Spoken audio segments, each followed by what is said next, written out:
(2020년) 제3회 건축기사 실기 보고문제 해설을 맡은 백종엽입니다. 제가 강의를 할 내용은 시공 분야 파트입니다. 이번 시공 문제는 다른 때와 달리 출제 빈도가 좀 낮고, 그리고 현장에서 시공을 별로 하지 않은 중요도가 낮은 문제 위주로 출제가 되었고, 다소 혼동이 될 수 있는 문제가 몇 문제 출제되었죠. 첫 번째 1번 기준점 정의에 대한 문제를 쓰시죠. 보겠습니다. 일단 현장에서 제일 먼저 개설이 되고 나면 우리가 실질적으로 해야 될 문제가 측량 부분이 되겠습니다. 자, 그러면 꼭지점 측량을 하게 되어 있는데요. 지금 부분은 이제 평면적인 부분에서 건축물의 위치가 들어갈 부분을 측량하기 위함, 위치가 들어가기 위해서 측량하는 부분입니다. 여기에 따른 이제 간격들을 확인하기 위한 측량이 되겠고, 기준점 부분에 대해서는 이 부분을 그대로 단면으로 도식화 시켜 놓은 겁니다. 자, 그러면 이걸 그대로 단면으로 보겠습니다. 자, 우리 현장이 이렇게 되겠고, 바깥쪽에 도로가 이렇게 되어 있는 상태에서 이쪽에 가설 울타리 이렇게 시공이 되어 있다라고 보자고요. 자, 그럼 바깥쪽에 있는 이 도로 레벨이 있겠고, 경계석 레벨이 있겠고, 도로 레벨이 있겠습니다. 자, 수준점에서 측량을 해 와서 우리 현장까지 그대로 오는데, 이때 우리 현장 상부 쪽, 내부 쪽에 있는 상부 레벨이 있겠고, 자, 그 다음에 터파기를 해서 내려갔을 때 단계적으로 굴착을 해 내려가겠죠. 그래서 계속해서 내려갑니다. 자, 그럼 여기서 이제 우리가 터파기 고가 있겠고, 그 다음에 버림 콘크리트가 있겠고, 기초 콘크리트를 타설하고 그대로 올라옵니다. 계속해서 올라가겠죠, 건물. 자, 그러면 바깥쪽에서 이제 도로하고 맞춰서 우리 아파트로 보면 계단실이 있겠죠. 내부 계단실이 이제 뭐 안쪽에서부터 나와서 계단실이 이렇게 형성이 될 거 아니에요? 그러면 계단실 상부 쪽 레벨, 그 다음에 우리 현장 내부 쪽의 도로 레벨이 결정이 됩니다. 이런 모든 것들의 기준점을 어떻게 확인하느냐? 자, 수준점부터 따와서 바깥쪽에 있는 우리 도로 레벨과 맞춰서 스타프를 놓고, 그 다음에 여기에 이제 레벨기를 놓겠죠. 세팅을 해서 이 부분에 스타프 레벨 높이하고, 자, 그 다음에 확인을 한 다음에 그 레벨 그대로 따와서 우리 현장 안쪽 레벨을 봅니다. 다시 밑으로 내려가서 스타프를 밑에서 올라오면 뭐 이렇게 되겠죠. 그럼 여기 레벨을 읽으면 하단부 레벨이 나옵니다. 자, 이렇게 해서 레벨을 확인을 하기 위한 그 기준점이 되는 것이죠. 자, 그 기준점이 되는 것을 건축물의 중심부, 종합행 중심부 위치하는 곳에 마주 볼 수 있는 곳에 설치를 한다라고 보시면 되겠습니다. 현장에서는 이제 기초 말뚝박기를 하고 났을 때 그 부분에다가 올라오기 전까지는 하는 경우도 많고요. 그 이외에 현장 외부 쪽에서 전체 현장 안쪽까지 종횡으로 갈 수 있는 곳에 설치를 합니다. 자, 그래서 정의를 보겠습니다. 건축물 시공 시 공사 중 높이의 기준을 정하고자 설치하는 원점, 그 다음에 공사 후에도 그 기준점에 따라서 우리 현장의 높이가 결정이 됩니다. 자, 두 번째, 히빙 보일링인데, 히빙에서는 점성토, 보일링은 사질토입니다. 일단 이 부분이 좀 헷갈린 부분이, 암기법으로 우리가 보쌈 한 점 이렇게 암기하면 아주 간단합니다. 자, 보쌈 한 점을 먹자. 보일링은 사질토, 히빙은 점성토 이렇게 해서 암기를 하는데요. 왜 보일링이 사질토고 히빙이 점성토냐? 이것도 간단하게 한번 보도록 하겠습니다. 자, 흙막이가 이렇게 지금 시공이 되어 있고, 자, 그 다음에 바깥쪽에 상단부, 그 다음에 우리 현장 원래 집안이 이렇게 되어 있는데 굴착을 파고 내려가서 굴착 저면에 토질이 이렇게 되어 있다라고 보자고요. 자, 그렇게 되면 이제 상부 쪽에 있는 집안이 있겠고, 하부 쪽에 있는 집안이 있는데, 연약한 집안이 어느 쪽이냐 보면 상부 쪽에 이 집안이 되겠고, 흙막이하고 근접되어 있는 뒷체험을 해야 될 부분, 이 부분이 되겠고, 그 다음에 노출이 되어 있고 근입이 되어 있는 근입장 부분, 집안이 이 부분들이 일단 연약 집안이 되겠습니다. 약한 집안이다라고 보시면 돼요.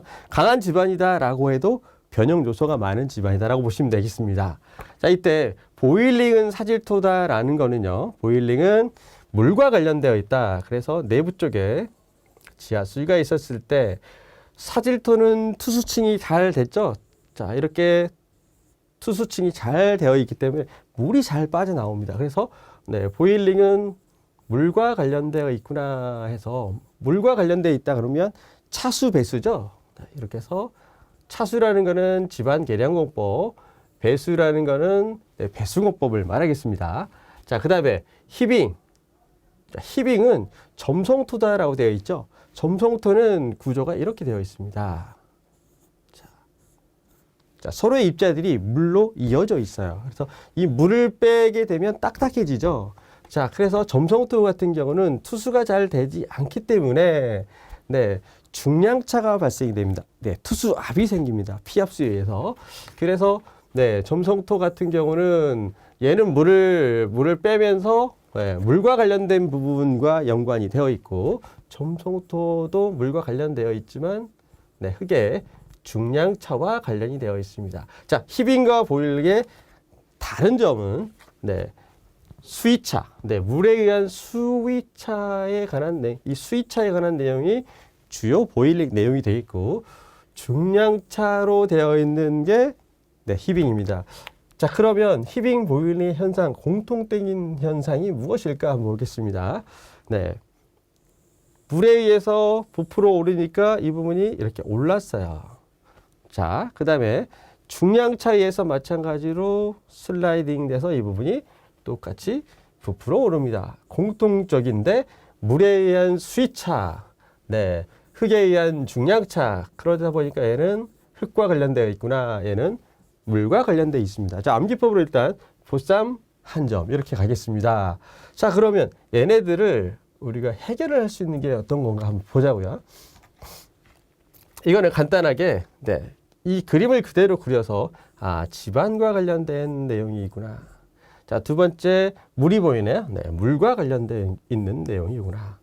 자, 흙막이에 보이네요. 네, 흙막이와 관련된 내용이나. 다시 집안을 보니까 상부 지방과 관련되어 있고 내부 지방과 관련되어 있고 하부 지방과 관련되어 있죠. 상중하로 암기를 하시면 돼요.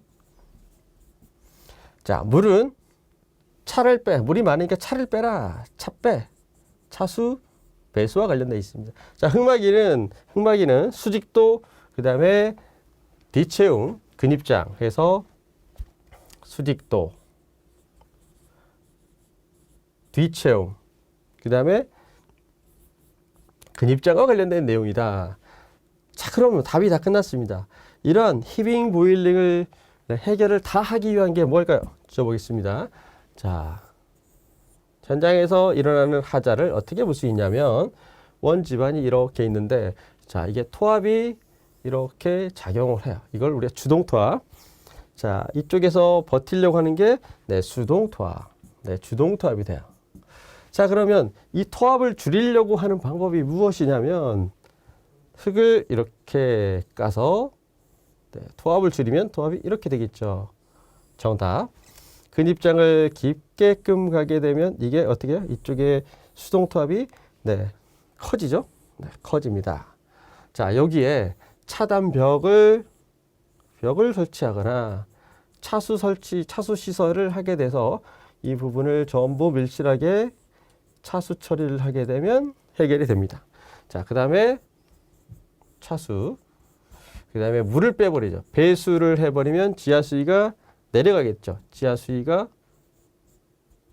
내려가면 마찬가지로 수위차에 의한 네, 압이 덜 생기겠죠. 차수, 배수, 그 다음에 근입장, 그 다음에 네, 차수는 똑같이 집안 계량이다라고 이야기도 할 수가 있습니다. 자, 그럼 정답을 보겠습니다. 근입장을 깊게 한다. 배수공법 또는 차수공법을 한다. 집안 계량이 차수공법. 흙막이 배면에 어센카를 한다. 자, 어센카를 한번 보겠습니다.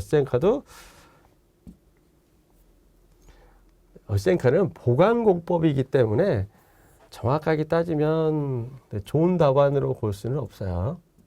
그러나 일단 기사에서는 단순히 암기만 하면 되기 때문에 자 이렇게 되어 있고 하단부가 있는데 투합이 있다 보니까 이쪽에다가 H파일에 띠장이다라고 하죠. 띠장을 걸고 구멍을 뚫고 강선, PS 강선을 집어넣고 패커가 있어요. 패커. 풍선 불듯이. 자유장 부분을 놔두고 정착장 부분을 3에서 10베타. 토질에 따라 달라요. 자, 그러나 정착장 말고 자유장은 무조건 4m 이상이 되어야 늘어납니다. 왜? 정착장이 있고 활을 이렇게 당겨서 프리스트레이싱으로 가니까. 자, 그렇다 보니까 히빙 보일링이 파괴를 방지할 수 있다. 즉, 그냥 강성이 강한 흑마기 또는 지붕을 통한 보강이다. 그래서 실질적인 좋은 답안은 아니다. 그러나 정답으로 인정을 할 수가 있다. 그럼 뭘 할 수가 있겠어요? 추가적으로 차수공법을 통하여 흑마기의 배면 토합 또는 수압을 저지시킨다. 증가시킨다. 방지시킨다. 이런 내용이라든가 아니면 추가적인 내용은 차단벽을 설치한다든가 흑마기 배면에 절토를 통해서 토합을 저감시키다든가 이게 현장 답안이 되겠고요. 자, 현장 답안이 아니지만 기사 답안으로 인정할 수 있는 게 2번으로 보시면 되겠습니다. 그래서 저런 걸 쓰면 현장에서는 조금 현장 느낌이 좀 덜한 느낌이 될 수 있습니다. 그러나 기사 정답으로는 들어간다. 자, 3번 탈수공법 중 다음 공법에 대하여 기수하시오. 자, 이거 어디에다 들어가는 거냐면요. 현장에서 이제 공항공사 할 때 들어가는 걸로 보시면 돼요. 자, 이게 해보신 분들이 거의 없겠지만 한번 보겠습니다. 우리가 점성토 계량 공법이 어떻게 되냐면 암기법으로 점성토하고 사질토가 있는데 점성토는 물을 제거시키는 공법이 되겠고 사질토는 공기를 제거시키는 공법이에요. 자, 그러면 점성토는 물을 빼야 되니까 모든 원리가 어떻게 되냐면 자, 점성토에 물이 많으니까 배탈이 나겠죠. 배탈 나면은 이제 앞으로 빨리 고치자. 배탈이 나면 앞으로는 빨리 고치자. 그리고 동진이라는 친구, 동진이 전기 침대에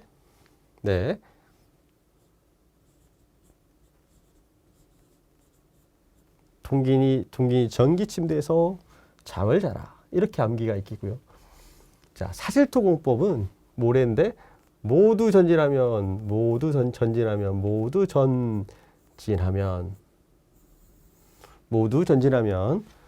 이제 폭동이 일어나요. 폭동이 일어나서 약을 먹어야 된다. 이렇게 암기가 됩니다. 자, 이거 꼭 암기 꼭 해두세요. 배탈이 나면 앞으로 고쳐라 빨리. 동진이 전기침대에 표시해라. 사질토는 공기를 빼야 되기 때문에 흔들어. 점성토는 물을 빼야 되니까 배수 탈수를 합니다. 그래서 모두 전진하면 폭동이 일어난다. 그래서 약을 먹어야 된다. 자, 보겠습니다. 배수, 탈수, 암밀, 고결치환, 동치환, 진동치환, 전기 충격공법, 전기 침투압공법, 침투압공법, 대기압공법 이렇게 하고요. 모래 다진 공법 SCP, 샌드 컴팩션 공법, 전기 침투압이 아니라 충격공법, 그 다음에 진동 충격공법, 진동공법, 폭약, 그 다음에 동다짐공법. 여기는 동치환 공법이 있죠. 동진에서 여기는 동치환, 치환시킨다. 여기는 동다짐, 동추를 가지고 떨어뜨린다. 약액주의 공법이 되겠습니다. 가장 대표적인 공법이 건축에서는 약액주의 공법, 토목에서는 샌드 컴팩션 공법. 가장 건축에서 기본적인 공법은 배수 공법이 되겠고, 토목에서 가장 기본 공법은 지금 이야기한 탈수 공법입니다. 이 탈수 공법 안에 샌드 드레인, 페이퍼 드레인, 팩 드레인 세 가지가 있어요. 샌드 드레인, 페이퍼 드레인, 팩 드레인. 자, 그러면 먼저 공항공사를 하려고 보니까 바닷가가 쭉 있겠죠. 자, 이렇게 돼서 여기가 물이 있다라고 한번 보자고요. 자, 이렇게 물이 있습니다. 그러면 이 물들이 이쪽에도 네, 안에도 침투가 되어 있겠죠. 이 물을 빼서 위에 네, 집안을 개량하기 위함인데 그냥 뺄 수가 없기 때문에 어떻게 빼냐? 샌드, 모래, 드레인 이게 있고 페이퍼, 그 다음에 팩 세 가지가 있어요. 팩 드레인, 샌드 드레인은 모래를 이용한다. 페이퍼 드레인은 종이 카드보드를 이용한다. 팩 드레인은 주머니죠. 스타킹 재질처럼 되어 있는 네, 투수망이 있습니다. 그 투수망에 모래를 집어넣는다. 똑같은 건데 네, 팩 드레인이 개선이 된 거죠. 자, 그럼 네, 이 중에 페이퍼 드레인은 무엇이냐? 샌드 드레인 공법과 원리가 같지만 원래는 이렇게 적으면 안 돼요. 네, 그냥 고장. 탈수 공법 중에 모래 대신 합성 수술된 카드보드를 집안에 삽입하여 네, 물을 탈수하여 또는 강국수를 탈수하여 집안을 개량하는 점성토 개량 공법입니다. 네, 이렇게 가야 돼요, 원래대로. 자, 그런데 보겠습니다. 일단 물을 빼는데 어떻게 빼느냐? 물이 계속 있으니까 케이싱, 철제 케이싱을 박습니다. 철제 케이싱을 네, 일정 간격으로 박았어요. 자, 박고 나니까 보호가 됐죠. 거기에 네, 장비를 이용해서 카드보드 종이를 집어넣으면 흡수를 한다는 소리. 그리고 나서 얘가 빠져나와야 돼. 종이가 이렇게 나와 있어야 아, 여기가 시공이 돼 있구나를 알 수 있죠. 샌드 드레인은 여기다 모래를 압입을 해서 집어넣는데 네, 종이를 이용해서 이렇게 집어넣는다라고 보시면 될 것 같아요. 자, 그리고 나서 네, 이쪽 위에다가 0.5m 케이싱 뽑아놨어요. 케이싱은 빠져나갔습니다. 그러면 어떻게 될까요? 이 물들이 이쪽으로 천공된 카드보드지로 전부 물이 쭉 흡수가 되겠죠. 되겠죠. 자, 흡수가 되면 다시 또 뺐다가 집어넣어야 되고 할 수도 있어요. 자, 그럼 0.5에서 1m 이 정도 되는 모래 매트를 깔는데 얘를 우리가 뭐라고 하냐면 현장에서 샌드 매트다라고 합니다. 왜 할까요? 네, 투수증. 네, 물이 밖으로 빠져나올 수 있는 투수증. 그리고 장비의 주행성능. 장비가 왔다 갔다 해야 되니까. 자, 그 다음에 위에다가 3m에서 10m, 3에서 10m의 네, 흙을 쌓는다라고 하는 걸 우리 말로 성토한다라고 합니다. 성토. 흙이 쌓이면 성토를 하게 되면 어떻게 될까요? 물을 누르니까 밑에 있는 물들이 어떻게 더 올라오겠죠. 네. 그러면 성토라는 걸 영어로 뭐라고 하냐면 이제 흙을 위에다 쌓다. 먼저 로드. 자, 그래서 프리로딩. 또 우리 말로는 이제 먼저니까 선행. 제하를 했다. 이렇게 예, 부르고 있습니다. 선행 제하. 이해되시겠죠? 이렇게 해서 간다. 그럼 첫 번째 샌드 드레인 공법 이렇게 가지 말고 페이퍼 드레인은 네. 합성 수지로 된 카드보드지를 점토 집안에 삽입하여 강국수를 탈수하여 개량하는 점성토 개량 공법. 이렇게 가면 맞겠습니다. 자, 생석회 공법도 똑같아요. 집안 내 생석회. 이 생석회는 뭐 같은 내용으로 보시면 되겠네요. 이게 좀 많아서 이건 다 지워버리겠습니다. 자, 생석회도 같은 원리다라고 보시면 될 것 같네요. 그런데 종이가 아니라 생석회를 집어넣으니까 생석회가 네, 팽창을 해요. 물을 계속해서 팽창을 해요. 쭉 물들을 빨아들이겠죠. 네, 그러면 물을 흡수하면 발열을 하면서 최적이 2배 넘게 팽창을 합니다. 네, 그러면서 강국수가 어떻게 될까요? 네, 몰려들겠죠. 그러면서 흙을 고결화시킨다. 연약 집안의 강화를 도모하는 공법. 그러니까 뒤쪽 내용은 똑같아요. 다만 샌드 드레인 공법은 네, 카드보드를 사용한다. 그리고 내용물에서 생석회 말뚝은 생석회를 네, 사용한다. 최적의 2배 늘어난다라고 보시면 될 것 같아요. 자, 좀 길어졌습니다. 자, 그 다음에 이제 문제 3번 했었죠. 자, 그러면 문제 6번.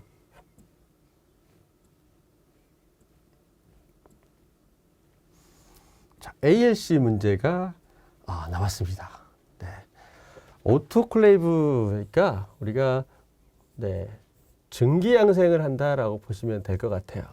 네, 경량 콘크리트 개념으로 가볍다. 우리 콘크리트가 밀도가 2,300kg이에요. 2,300kg 1루베에 2,300kg의 밀도를 갖고 있습니다.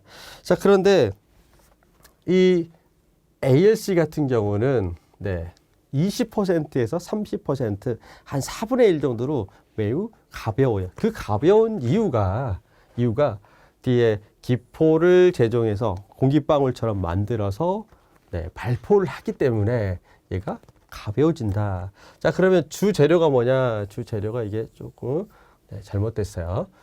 주 재료는 여러 가지가 있는데 가장 대표적인 게 이제 규산 석회를 가지고 여기에 물이 들어가겠죠. 플러스 기포제로 알루미늄 분말을 사용한다. 자, 그럼 주 재료는 규산과 석회가 되는데 이때 이제 규산 또는 규석이다라고 하는데 이게 50에서 60%를 차지합니다. 자, 그리고 생석회가 그다음에 10에서 20%를 차지를 하고요. 그다음에 이제 무수석고라고 있어요. 무수석고가 아주 작게 들어가요. 자, 5에서 2%에서 5% 정도 미세하게 들어갑니다. 2에서 5%. 자, 그다음에 규생무, 시멘트도 일부 들어갑니다. 시멘트도 20% 내외로 들어갈 수가 있겠습니다. 그래서 보통 암기법으로 규생을 무시해라 이렇게 암기하시면 돼요. 무시. 규산 5에서 60, 생석회 10에서 20%, 무수석고 2에서 5%. 퍼센트는 이제 바뀌었는데 암기법 때문에 규생을 무시해라 이렇게 암기를 했고요. 여기에다가 이제 물이 들어가겠죠. 물 플러스 발포를 해야 되기 때문에 소량의 발포제가 0에서 0.05% 미세하게 들어가다가 많게는 1%까지 이렇게 알루미늄 발포제가 들어간다. 알루미늄에 의한 수소가스가 발생을 하면서 미세 기포가 발생됩니다. 그래서 기포 제조 방법은 기포제를 사용하는데 세부적으로 우리가 이렇게까지 기술을 할 수가 없습니다. 그래서 답은 시험장에서는 규산 플러스 석회, 그리고 물 이걸 주 재료로 한다라고 보시면 될 것 같고요. 제조 방법은 여기에 기포제인 알루미늄 분말을 집어넣는다. 이렇게 가면 간단하게 정답이 되겠습니다. ALC 성분까지 내는 건 다소 좀 어려운 문제가 되겠습니다. 7번. 콘크리트 구조물의 균열 발생 시 실시하는 보강공법. 이것도 암기법 강의 때 자주 했었죠. 나중에도 나오니까 꼭 알아두세요. 표를 사러 충주에 갔더니 충주에서 중요한 야구 경기가 처음 열린다고 해요. 그래서 표를 사러 충주에 갔더니 또는 표를 사러 충주에 가는 암기법까지 강단에 강단이 좀 있죠. 표를 사러 충주까지 가니까 강단에 탐복할 수밖에 없네. 이렇게 암기할 수도 있고요. 저는 이제 기사 공부할 때 예전에는 표를 사러 충주에 갔더니 강강수월래가 피치를 울리고 있더라. 이렇게 저는 암기했거든요. 이게 강판 압착, 강제 앵커 삽입, 그 다음에 프리 스트레스, 스트레스 공법, 그다음에 치환 공법 이렇게 암기를 저는 했었고요. 지금 정확하게 시방서대로 가면 표를 사료에 충주해가는 강단에 탐복할 수밖에 이렇게 암기하시면 되는데 표면 처리 또는 간단하게 시멘트 페이스트를 가지고 처리를 한다. 표면 처리. 그 다음에 충전법. 네, 충전. 재료에 따라 다르겠죠. 네, 표면 처리, 충전법. 그 다음에 주입법이 되겠습니다. 이때 주입법에 좀 헷갈릴 수 있는 부분이 이쪽 보강공법에서도 강판 압착을 할 때 에폭시를 주입을 해요. 자, 이때 주입법은 그 주입법이 아닌 겁니다. 그래서 표를 사러 충주해가는 강단에 여기는 뭐 똑같겠죠. 강판 압착, 강판 앵커 똑같은 내용. 여기에 압착을 하느냐, 에폭시를 압착을 하느냐. 자, 구멍을 뚫고 앵커를 추가적으로 삽입을 하느냐에 따라서 강판 압착 공법, 그 다음에 강제 앵커 공법이에요. 그래서 교재에 나와 있는 부분들이 일부 설명 부족이죠. 네. 실제로는 강판 압착, 강판 앵커가 같은 공법인데 고정하는 방식이 약간 다른 거예요. 네. 강판 압착 또는 강제 앵커 공법. 단면을 증대시킨다는 건 약한 부분을 콘크리트를 더 쳐버린다는 소리예요. 덧방을 친다. 뭐 토핑 콘크리트를 친다. 탄소 섬유 시트, 네, 가볍죠. 탄소 섬유 시트 강도를 증대시킨 탄소 섬유 시트를 간다. 복합 공법은 두 가지 이상 공법을 병행한다. 이런 소리입니다. 그래서 여기는 단면, 강판 접착, 철물 매입 공법이 네, 이 내용이에요. 근데 순수 철물만 매입되면 보강이 안 돼요. 그래서 어떻게 가냐면 네, 보가 이렇게 있으면 이것도 시공하는 방법이 어떻게 다르냐면요. 네, 휨 균열이냐 전단 균열에 따라 달라요. 보 길이가 이렇게 되잖아요. 그러면 균열이 이렇게 해서 가느냐, 그 다음에 균열이 이쪽에서 가느냐, 보 측면에서 가느냐에 따라서 보강하는 공법이 다르다라고 보시면 돼요. 네, 슬래브도 마찬가지고 그래서 이 결대로 보강을 해야 되는데 탄소섬유 시트를 지금 말하는 거예요. 그런데 여기에다가 강판 압착을 이렇게 해서 조금 더 지어보겠습니다. 강판을 붙인다라고 보자고. 여기에다가 강판을 추가적으로 이렇게 붙였다. 그럼 뭘로 붙일 거예요? 근데 뭐 당연히 에폭시를 집어서 부착을 해야 되겠죠. 그리고 압착을 해서 눌러야 되는데 이게 추가적으로 앵커를 이렇게 집어넣어 가지고 추가적으로 여기서 조임을 한 번 더 해주겠다라는 게 뭐예요? 같은 내용이에요. 같은 내용. 알고 보면 얘도 같은 공법입니다. 원래대로 보면. 그래서 기사 시험이니까 그냥 단면 증대, 강판 접착, 강판 압착을 같이 이렇게 해놓은 거고요. 얘는 콘크리트를 덧방치는 거 이렇게 보시면 되겠습니다. 그래서 다시 한번 암기하면 네, 또 나올 수도 있어요. 이거 자주 나올 수 있습니다. 표를 사러 충주해가는 강단에 탐복할 수밖에 없네. 이게 이쪽이 뭐예요? 네, 보강공법이다. 표충주 강강솔레가 피치를 올리고 있겠다. 이것도 추가적으로 또 갈 수도 있겠네요. 자, 7번 됐고요. 다음 문제 10번.